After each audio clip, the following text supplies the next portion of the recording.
Charlie is a little bit better at playing to the board and has large creatures of his own, Xenagos is not nearly going to be the same threat that it was against Gerard. And we saw Xenagos basically bury Gerard in the first game of the semifinals. That's less likely to be the case here, but Domri is much more potent weapon. Yeah. One thing I wanted to ask about is how good do you feel Packrat is on Rinehart's side, especially as when he's on the draw, as we know he'll be in game one? It is pretty poor in general against Jund monsters. Just too easy for them to go over the top of it, just go bigger. We saw Chris Bakula yesterday early in the Swiss rounds have a turn 2 Packrat on the play against Jund monsters and just get outclassed on the ground by Polukranos and friends. So there's random games that Packrat can steal. And in some protracted games, a turn 5 Packrat with the ability to make a rat on the spot, that can lead to something good. But a turn 2 Packrat is not very good against Jund monsters overall. All right, so both players have presented here. Remember, Chris VanMeter, by virtue of being the higher seed, will be on the play. VanMeter still has yet to drop a match this weekend, winning the first 8 rounds, drawing into the finals, and then winning 2 more to drawing into the top 8, then winning 2 more to make it into the finals. Yeah, if this is finally Chris's opportunity to break this. We say losing streak in quotes. He's won a ton of matches in the open stage. Right, despite being on a losing streak, he's second in the standings. Exactly. What a run this has been. Again, 8-0 at doubles draw, and then very impressive run through the elimination rounds. Not really getting tested. The quarterfinals, there was a game loss for drawing extra cards, but the game that he did win he was in a commanding lead, and it looked like the second game he was also going to have a commanding lead. His matchup against Gerard, which looked on paper to be really tough, Chris saw it through pretty easily, and now he finds himself in the finals. He hasn't really had a close game yet in the top 8. He has won 2 fairly convincing 2-0 victories. Yeah. Game 2 against Gerard was the closest thing to looking like a game, and even that was pretty lopsided. All right. And on Chris's side, it looks like he's got a hand that has most of the things he wants here. It does have some Planeswalkers, in addition to Scrylands, and like some pretty robust threats here. Charlie has kept a very land-heavy hand. He's got a Whip of Erebos, a Desecration Demon, and 5 lands, really leaning on his 2 copies of Temple of Silence to bridge the gap and find him some early action. Yeah, Whip and Demon is a game plan that's good in some matchups. I don't feel like it's particularly strong against monsters. Well, Desecration Demon is. Desecration Demon is among Charlie's better cards here, but it can't just be turn 4 Demon. He's got to at least present a Thoughtseize or a removal spell somewhere along the line here. We found something he likes. Temple of Silence kept on top, and Chris makes a turn 2 Sylvan Caryatid. And you see there's a Xenagos here in Chris's hand. Yeah, and then it's gonna actually the card that Rinehart kept on top. And this is what you talked about this earlier. Is Packrat. Well, Packrat's not a bad way to bridge the gap. It gives him something to do on turn 2 and something to do on turn 3. So if you're trying to fill out a little bit, which Charlie's hand needed, you could do worse than Packrat. It's not ideal for this matchup, as we've mentioned before, but it's at least something to do, which is what Charlie was lacking. My worry with the Packrat is that it's a turn 2 Packrat on the draw against a Sylvan Caryatid. It just seems like it's not going to be fast enough. Looking at Chris's hand, he already has cards like Gorklan Rampager, Xenagos, and Polukranos available to him this turn. Yeah. But it's tough, do you want to play a Xenagos into the jaws of this Packrat? Might be hard to fight. Do you just want to throw your Polukranos out there when there's a really good chance it just gets hit with Hero's Downfall? So it is a bit of a squeeze. Yep. VanMeter goes for the Xenagos. It's going to shock for Stomping Ground. Xenagos will make a Satyr token. And there's some danger. If he swings the Satyr here, Rinehart, thanks to Mutavault, can take out the Xenagos. Yeah, I would imagine that Chris is going to sit on his heels for 1 turn here.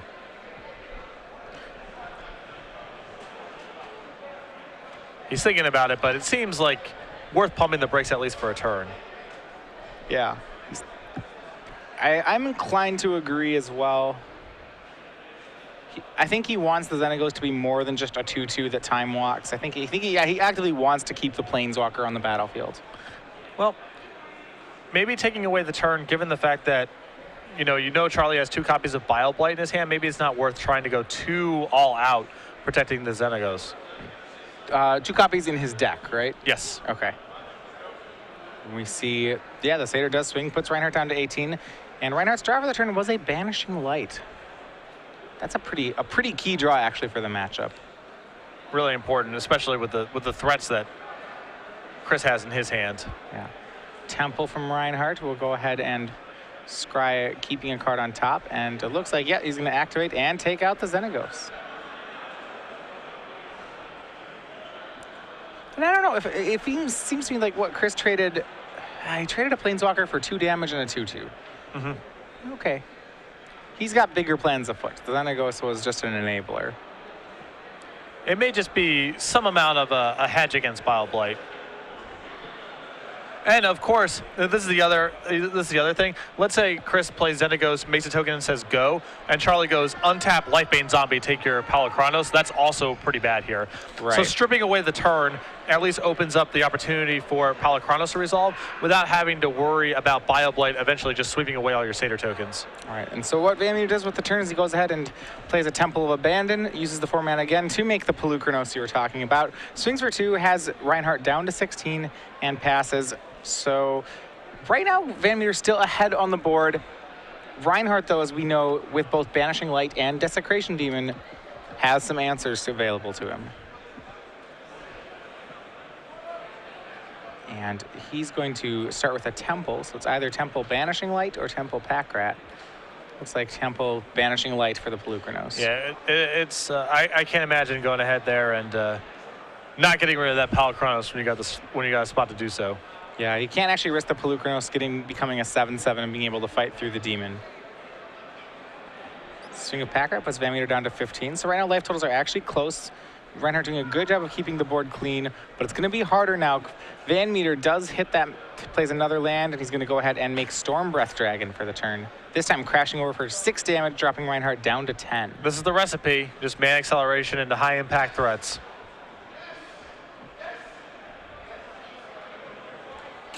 All right, and we will see how many more answers Rinehart has. We know he has a Desecration Demon. However, with 1 more land, VanMeter can actually monster that Storm Breath Dragon and swing through a Desecration Demon. Charlie's got a lot of tools in his hand. I mean, he has his Hero's Downfall. He's got Mutavaults to block on the ground with his Packrat.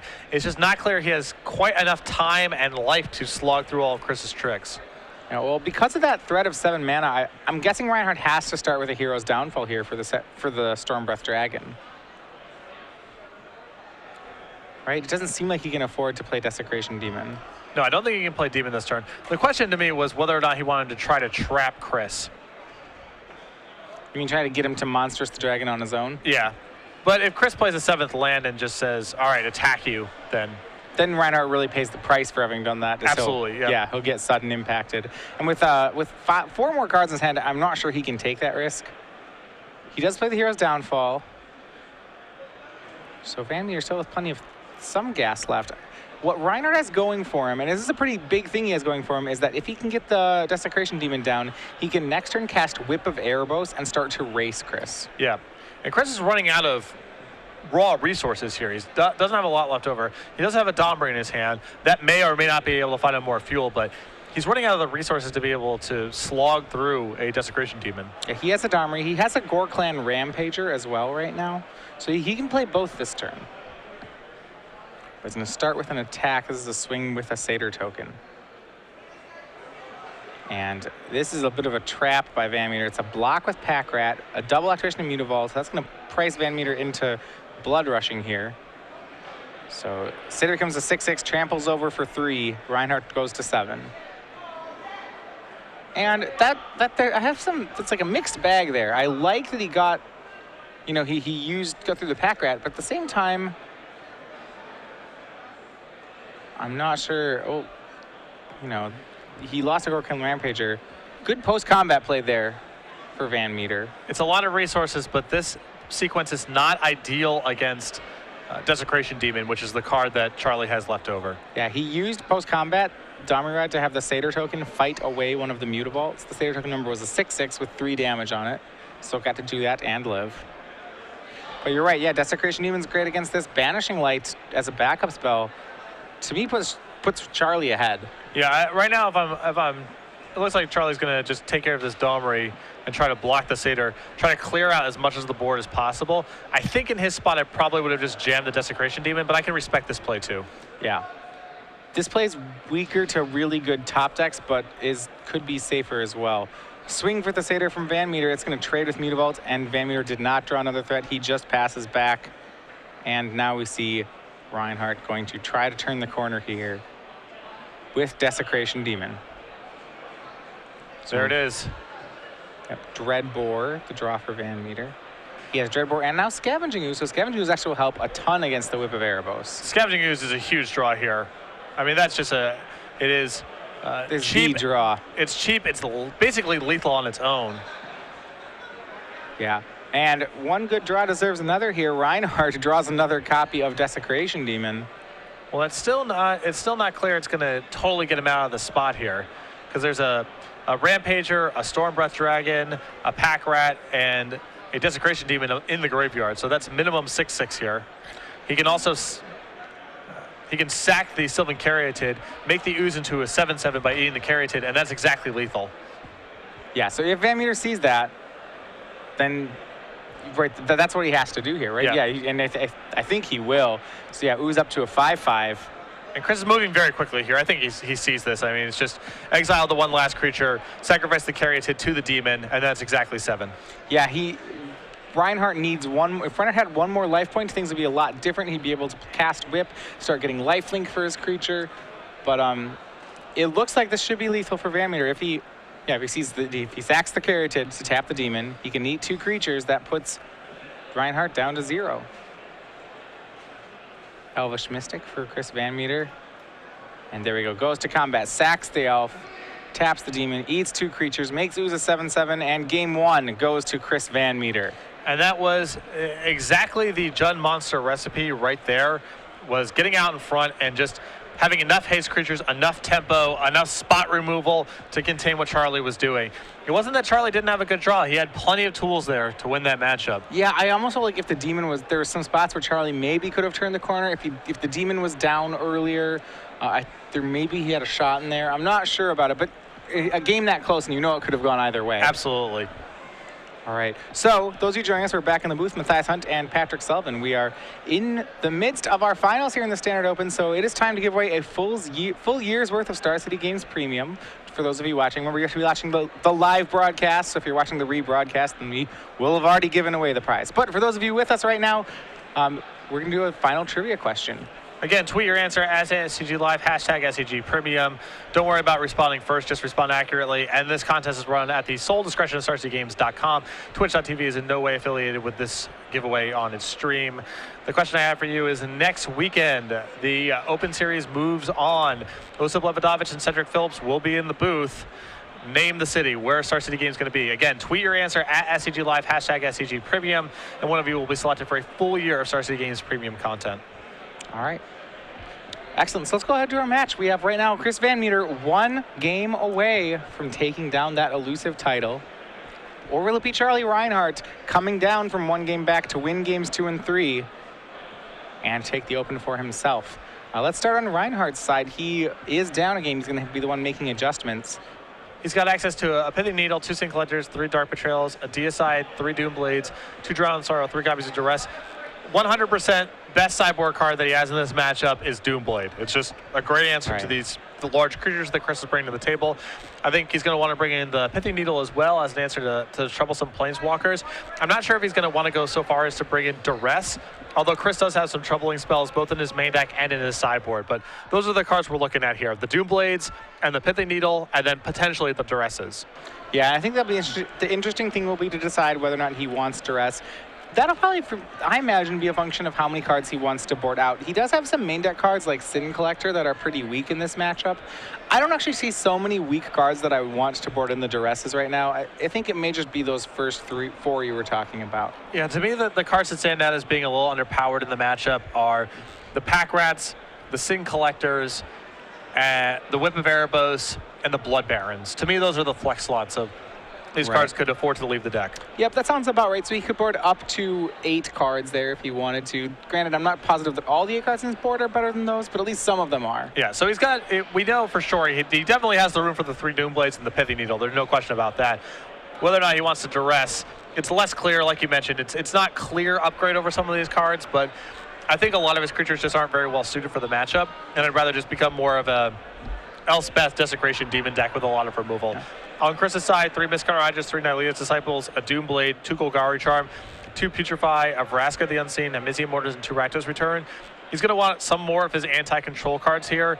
The Vraska, I think the 2 copies of Putrefy are going to be coming in. They're just excellent answers to a lot of Charlie's large creatures, especially the 1 copy of Obsidian Ghost Council, which Chris is not really that well equipped to fight otherwise. And I think the 2 copies of Rakdos Returns are haymakers in this matchup. He knows he's playing against black-white mid-range. He's not playing against Esper. There's no risk of counter spells here, and a large Rakdos Return could just be game over. A card I'm interested to see whether or not VanMeter will board in this matchup is Golgari Charm. We've seen it has been very good against Esper and like blue-white control decks because of its ability to take care of enchantments as well as regenerate through a Supreme Verdict. He can use a Golgari Charm in this matchup to save 1 of his creatures as well as to sometimes remove a Banishing Light. Rinehart doesn't have a full set of them, so it's weaker at regenerating, it's weaker at blowing up enchantments, but I'll be interested to see whether or not it's still strong enough to board in the matchup. It feels right on the edge to me. It also has the ability to, Charlie does have some 1 toughness creatures in his deck, so even though he's lighter on enchantments, he is heavier on, Lifebane zombies and occasionally Pack Rat as well. To me, it feels like overall not worth bringing in the matchup, but it's not unreasonable. He can regenerate against various Doomblades and Heroes downfall type effects. There are some enchantments in Charlie's deck, and the -1/-1 mode has some utility as well. Yeah, it does a lot of different things. I'm not sure it does anything well in this matchup, but it might just be it has enough utility that it's still okay. Right, it's not going to be for any one purpose, but because the total sum of its parts is enough to warrant inclusion. Yeah, so Rinehart will get to be on the play this game as Chris took down game 1. You can hear in the background, it's a little after 9 o'clock here, East Coast time. Players already starting to shuffle in for the Legacy Open. I have the feeling this is going to be a big one today. Yeah, certainly this part of the country known for having pretty good Legacy showings. There'll be a Legacy Grand Prix here later in the year as well. Looking forward to that one. All right, and we are underway for the finals here. Game 2, Charlie Rinehart on the play. He's going to go ahead and Thoughtseize. We'll see what he's working against. VanMeter has kept a hand of 4 lands, 2 of them temples, a Elvish Mystic, a Dreadbore, and a Stormbreath Dragon. Pretty slow hand here, and there's definitely some points of attack here. Charlie can slow him down by taking the Mystic, take his 1 large start with the Stormbreath Dragon, or open up a path for something like Desecration Demon by taking the Dreadbore. So a lot of options here for Charlie. Absolutely, and he goes with taking the Elvish Mystic. I like that play, especially if he has a kill spell already to cover the Stormbreath Dragon. Mystic's certainly one of the stronger cards out of Jund. And it does appear that Charlie has at least Doomblade in his hand. Yeah, he has Doomblade. Looks like he has Doomblade and lands. Yeah. So he's definitely at the mercy of the top of Chris's deck right now. All right, Chris trying to scry himself back into something. And right now, a Pack Rat was the draw for Rinehart. That will probably force Chris to fire off the Dreadbore. It's gonna necessitate some sort of removal spell here. Yeah, he did draw Abrupt Decay for the turn, so he has some choices as to what removal spell he chooses to use here. He's going to take the less versatile Abrupt Decay. At least in this matchup, I think what's less versatile. Yeah, Chris needs to keep his answers to Desecration Demon available to him. Scry for Rinehart, and a replacement Pack Rat is his draw.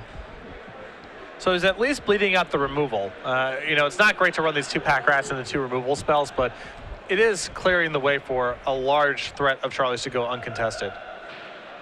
Yep. Still deciding on a scry. His cards are just lands, Doomblade, and Pack Rat.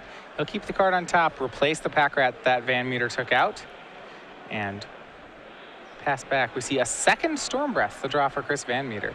And as he works his way toward these pair of Stormbreaths, now he has more finishers than Rinehart currently has removal. Still, he's got to make his land drops here and slog through presumably quite a few removal spells. Dreadbore takes out Pack Rat. And we are back under Rinehart. Looks like his draw for the turn, a Bile Blight and a land into play tapped. Or an ultimate price, actually. So now, between the ultimate price and the Doomblade, Rinehart once again has VanMeter's creatures covered. And Chris's hand right now is 4 copies of Stormbreath Dragon. And that was the perfect draw for Charlie here. I mean, that is the perfect card to exploit this. So Desecration Demon the draw for Charlie. Chris doesn't draw the 5th land, he draws an Elvish Mystic. So next turn, we'll start seeing a lot of Stormbreath from VanMeter. And Charlie's hand now 3 removal spells, 2 copies of Doomblade and an ultimate price.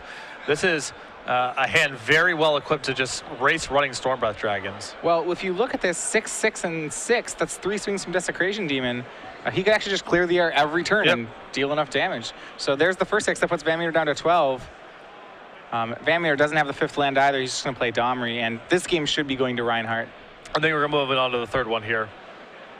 Yeah, Pelucranos revealed off Domri. That's drawn. Yeah, VanMeter, the way VanMeter can get this is he needs to draw basically Dreadbore. Has to be Dreadbore, and he's got, or Putrefy. Right. So he's got a couple outs here, but he's drawing pretty slim. Yeah, he needs a removal spell. Desecration Demon hits him down to 6. And can he draw a removal for Demon? It is Xenagos the Reveler. That is not going to work. He doesn't have a way to draw another card, and that should be the game. Yep. I mean, he's going to keep playing here. I don't think he knows that Charlie has these removal spells in hand, but yeah, he is in a lot of trouble. +1 by Domri. Well, he has, actually, hold on. Well, yeah, I would say he would be fine without the removal. Yeah, he's going to make the Satyr. Can he use the Satyr to tap the Demon? No. Reiner's going to go ahead and Doomblade the Satyr. Yeah, he shows. Collected the whole set of Storm Breaths. Yeah, the entire play set. And now we are on to game 3. That's the first time Chris has been touched in the elimination rounds. Yeah, that is, he had won previously the first 5 games in the top 8, and none of them particularly close. Yeah. So that was an informative game because Jump Monsters has so many different angles of attack that it's really hard to beat them just on removal spells, let's say, because there's enough haste in the deck, there's enough planeswalkers. The one thing they are really susceptible to out of this black-white mid-range deck is the fast Desecration Demon backed up by some removal spells. Because the shorter the game is, the more it takes some of the legs out of the planeswalkers and Chris's ability to deploy running 4 and 5 mana threats. Yeah, that's a near ideal hand for Rinehart. Even if you forget about the fact that he had 2 Pack Rats, a hand of 2 Desecration Demons followed up by Doomblade Ultimate Price. That's a hand that's very difficult for Jund Monsters to beat. Yeah. It seems like the black-white mid-range deck has these tools where, play this really draggy game involving Pack Rats or trying to get to Elspeth. Some of the games can break that way. You can win sometimes, but it's much harder to win that way because you're playing into all of Jund Monster's angles of attack. But just Doomblade's ultimate prices and maybe a discard spell to strip their 1 removal spell for your Desecration Demon and then the Demon, that's a great recipe. Right, and I kind of saw that there. Pack Rat was not particularly impressive that game. Once again, granted they did get removed, but I wasn't always positive that Rinehart was going to have the time to Pack Rat his opponent. However, Desecration Demon, he played that. Chris was at 18, and we're like, okay, well, that's a 3-turn clock. Mm-hmm. And it made very short work of the game. Yeah. So game 3 about to get started here. This is a big one for Chris for a number of reasons. I mean, gives him a huge lead in the Season 2 point invites, and of course, on a personal level, he's been waiting for this win for a very long time. Absolutely. Although I think covering him with no beard on is going to be a trip. The first time he's on camera, assuming that he wins this tournament. Yeah, it certainly will. It will change his look. Yeah. I've gotten so accustomed to this,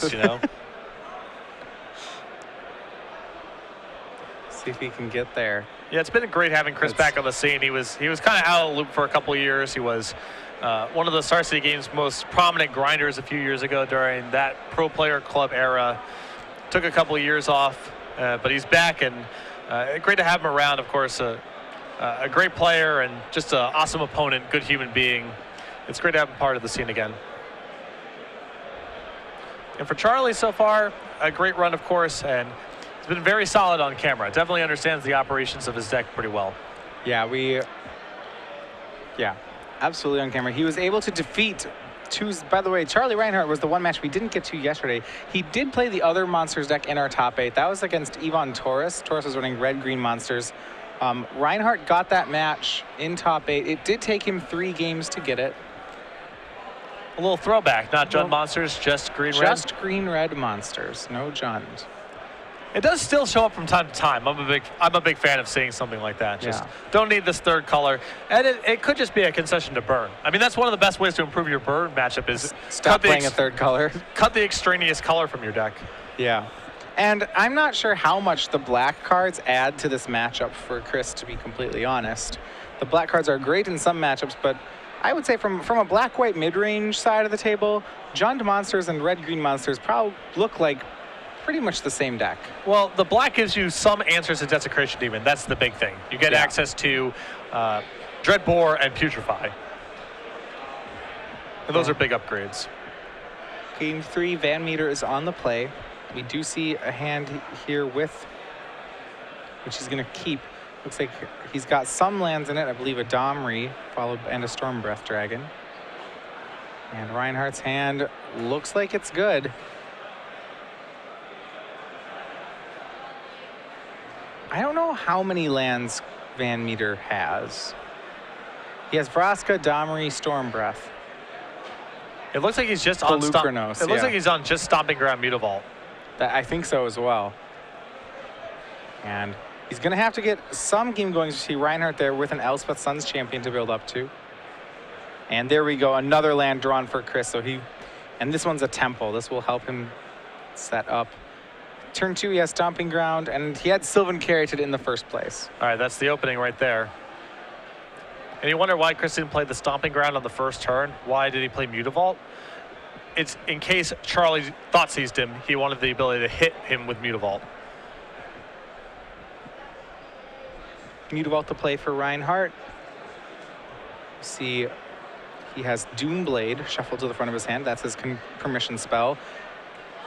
So Chris starts out with the Scry here. It looks like his play is going to be Domri. So if it's a creature, he'll almost certainly keep it on top. I think he's keeping any creature and any black source of mana on top. Yeah, Domri Rod the play. It's going to plus. And nope, it's not a creature. Doesn't need to look. I would be willing to guess that that's some sort of black source of mana. Yeah. And so Rinehart had the Doomblade up, but you can't Doomblade a Domri. So Chris plays very well around what Charlie could have here. We do see Charlie does have a Banishing Light for the Domri, so he's going to have to decide between Banishing Light and Thoughtseize. Yep. He has also the option of, he could Thoughtseize and then attack the Domri for 2, but attacking the Domri for 2 is not that great in the face of the Sylvan Caryatid. Yeah, he's going to banish away the Domri. We'll see where VanMeter wants to go from here. His top card, it looks like, was another land. It actually wasn't a black mana source, but he still has the Caryatid for black mana, so he's fine right now. Mm-hmm. There's some urgency on VanMeter's side, however. If you look at Rinehart's hand, his next turn could be as good as Lifebane Zombie plus Duress, or plus Thoughtseize. Yeah. And he can just go to work on VanMeter's hand. The bigger problem is that it's trivial for Charlie to answer a lot of the threats that Chris has access to. The Planeswalkers are a different dimension of attack, but these Polychronoses and Stormbreath Dragons, it's pretty easy for Charlie to bat those aside with his spot removals. Yeah, so Chris, for that turn, goes ahead and makes Xenagos the Reveler. He makes a Satyr, it crashes in for 2, and Charlie's at 18.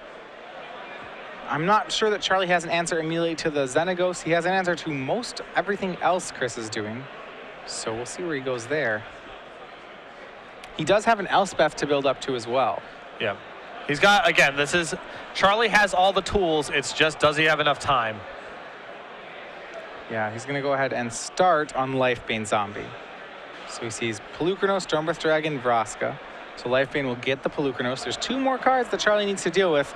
And he kind of gets to pick his poison here, as whichever one he doesn't take with a Thoughtseize, Chris will resolve next turn.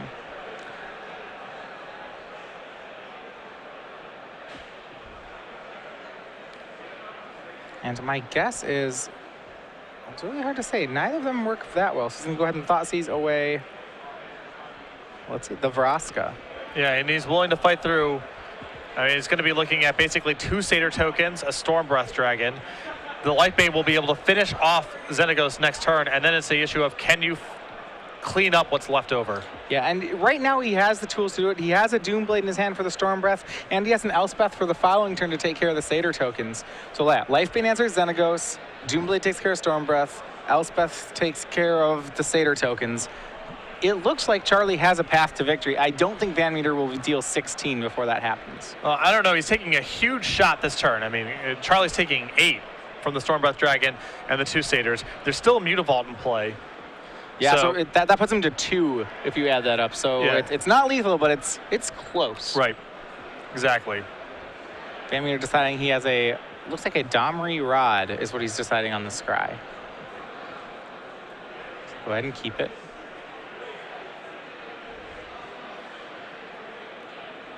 And another Satyr token enters the battlefield for him. He's going to commit all out. That's Stormwrath Dragon, 8 damage. Rinehart will drop to 8. The die has been cast. Now we'll see if Charlie is able to clean all this up in time. Yeah. And a second Doomblade, the draw for Rinehart. Huge draw. Yes, he already was going to cast one Doomblade this turn. The question is whether or not he'd be able to cast anything else. Now, he's not out of the woods yet. Charlie has no 6th land at the moment.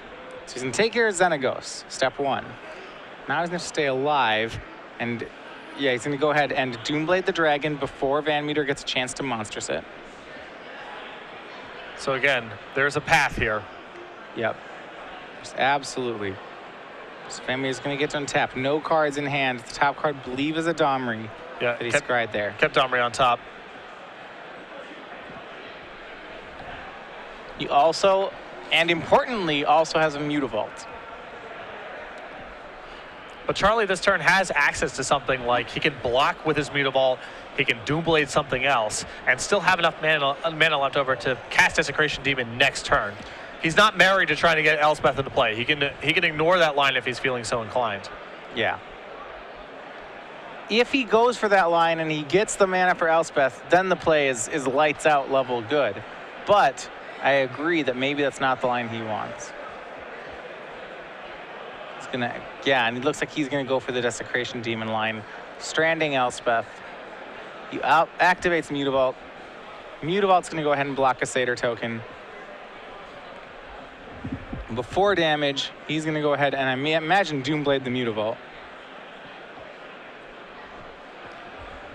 Yeah, cutting Chris off of mana seems reasonable right now. Although, you know, the Mutavault's 2 mana, and Chris does have 5 mana haste creatures in his deck, so it's pretty close between the Satyr and the Mutavault being better.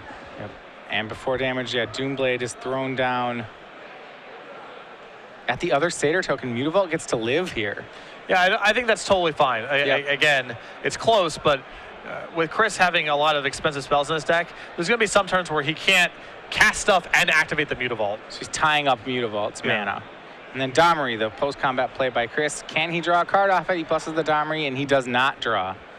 And this is a pretty good window for Rinehart. Yeah, it's a good spot to land Desecration Demon and start taxing this Domri a little bit. All right, let's see his draw for the turn. He would have hit the untapped land. He, of course, can't play that way, but we'll see. It looks like Lifebane can threaten the Domri. Desecration Demon can be cast this turn. Charlie's remaining hand is land 5, Desecration Demon, Elspeth. I think he's got to start working over this Domri. There's too many threatening draws that Chris has access to. Absolutely. And it's not like you can just start racing here with the Desecration Demon, because Chris has at least the ability to tap it twice in play.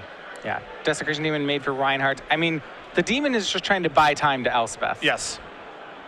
We'll see what Chris draws. Remember that one we know wasn't a creature. He didn't flip it off the Domri. He pluses again, and he misses a second time. Now, keep in mind, there's a lot of removal spells in Chris's deck post-board. These aren't necessarily lands. They could be Dreadboards and Putrefies and such, but Chris really needs to find action, especially with that Elspeth looming. Yeah, if those are lands, this game is Chris is in a lot of trouble. Quickly swinging toward Charlie. A lot of trouble.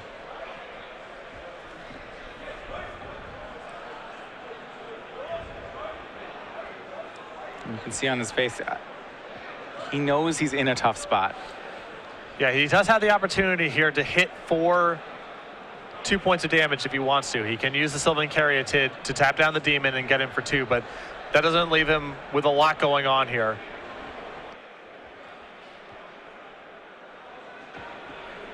Let's see what he can do here. He does have the option at some point to sack the Caryatid to tap Demon. Yes. The question is when he wants to do that. And remember, he also has the Mutavault too, so he's at no immediate risk of losing to the Desecration Demon, but there is the problem of what's the plan going forward here. And if Charlie is able to find, let's say, a Doomblade here, that might wrap it up. And a 6th land is really good for Charlie as well because he has Elspeth. Right, so it was a Blood Crypt for the turn. There's some advantages. If he tapped the Demon He could put Charlie at 4, which means if he top decks a Storm Breath Dragon, things would be good for him. And Charlie does draw land 6 for the turn. It's a Godless Shrine, so it'll be scary. It'll make him go down to 4, but if he wants to, he can make that Elspeth. I'm not sure if he's willing to do it. I mean, if he goes land, untapped Elspeth, he loses a Stormbreath Dragon. Now, if he takes care of Domri, he knows there's no threat of that this turn. Right, yeah, because we know the top card of the deck isn't a creature. Or if it is, Chris is just a master. Right. But it still might mean that next turn he can die to Stormbreath Dragon. Right, so the question he'd be asking is, does he have to make that play? I think I would still want to do it, but it certainly is closer. And he's actually just going to send 9 damage upstairs. No, sorry, he's going to send 3 to Domri and 6 to Chris. And he's shocking to 4. He's going all in here, casting Elspeth, plussing her 3 1/1s. Chris down to 13. Now, Chris is not dead on board next turn. Chris at 13. Charlie can maximum hit for 12, and Chris still has the option of taking care of the Desecration Demon if he's feeling so inclined by tapping it. So Stormbreath Dragon is still live given the board. Charlie, of course, has his draws to Doomblade and Ultimate Price, but...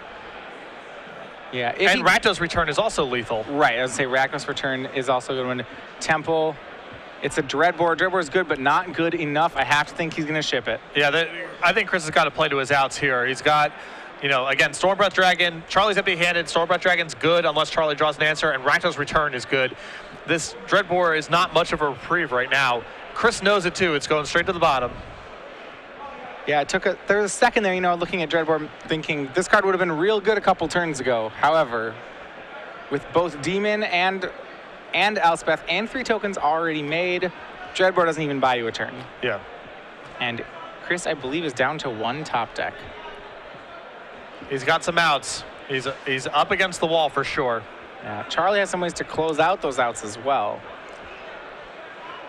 If Charlie draws a spot removal spell, it closes a lot of outs. If Charlie draws Whip of Erebos, it probably closes all the outs. Yeah. If Whip is even in his deck, I mean, that would be near the top of the list of cards to cut in my mind in this matchup, just because Chris has removal spells and Scavenging Ooze, and it's more about board presence than a damage raise. Right. And if I'm Chris, we'll see whether he taps. I don't think it particularly matters. Doesn't really change any of the outs. Rakdos Return, he's still got plenty, and Stormbreath Dragon, he's still got the mana for. All right, Demon is tapped. Rinehart is going to swing 4/6.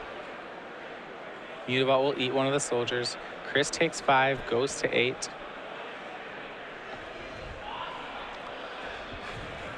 And with this plus,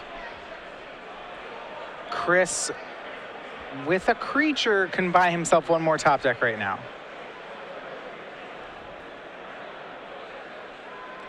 He'd have to be able to block a soldier and tap the demon, and then he only takes 7 next turn. Yeah, Chris is facing exactly he's rubbing his hands.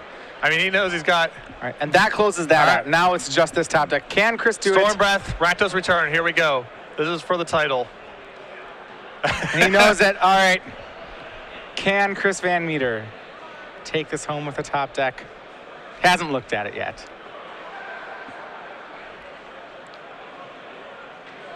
Now he knows. Did he get there? He didn't slam it. I don't think it's there. This would be a really good slow roll, but I suspect it is not.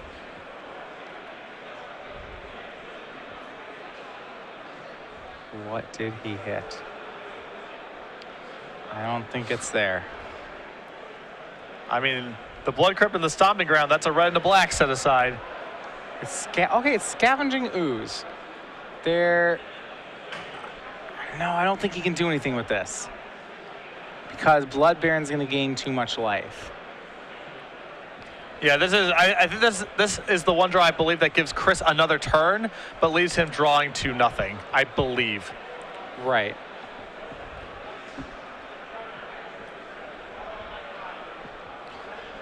Because any pump that allows him to survive the Blood Baron would allow Charlie to simply minus Elspeth if he was feeling so inclined, or do other things. And just gating 4 life for Charlie does all the work. Exactly. Drop the tune there. Charlie with a commanding board. Should be able to get there. I'll make sure he closes it out. He goes to combat. Chris is going to have to activate Mutavault and sacrifice it to the Desecration Demon. Demon is tapped, becomes an 8/8. As long as Charlie attacks Blood Baron here, he's fine. Yeah, it doesn't matter if he loses the Blood Baron. It's just an issue of gaining life. And he's going to swing the entire team. It's the correct move, and this is one that should close it out. The only way Chris can survive is he has to block Blood Baron. And he doesn't even have a third green mana in play, so Yeah, he can't it's going even to be a trade. He can't even pump his ooze to a 5/5. So there's going to be a trade there. Chris is going to, yeah, Chris can go to 10. Yeah, and he has to block Blood Baron. He can't block a soldier token. It appears that this is going to be the first loss Chris takes of the entire tournament here in the finals. And he gets so close. Wins the first 5 games of the top 8. Gets within 1 game. Hasn't lost a match all day. Then games 2 and 3. So close. Yeah. This one was full of drama too. I mean, this game was really back and forth. Chris on his last turn there had some draws, but Scavenging Ooze was not one of them. He's going to go ahead and eat 2 cards. That's going to be 2 creatures. Storm Breath, among them Storm Breath Dragon. Ooze becomes a 4/4. It's going to trade with Blood Baron. Rinehart will go up to 8. VanMeter is going to go ahead and take 8. He drops to 2. With only 6 mana, no permanents in play, I don't think VanMeter has a play that can deal 8. Not from here. I mean, Rando's Return is his only X-Spell, and he's well short of that. Yeah, 3 more tokens from Elspeth. And it's a 4. So that'll be it. Charlie Rinehart defeats Chris VanMeter 2-1. He is your Star City Games Somerset, New Jersey standard champion. A great match there. Congratulations to Charlie. Chris, just a little short there. What else can you say? A really dramatic finals. You can tell Chris is a little deflated right now, being that close to winning one of these to this Open. But of course, just another great tournament run for Chris.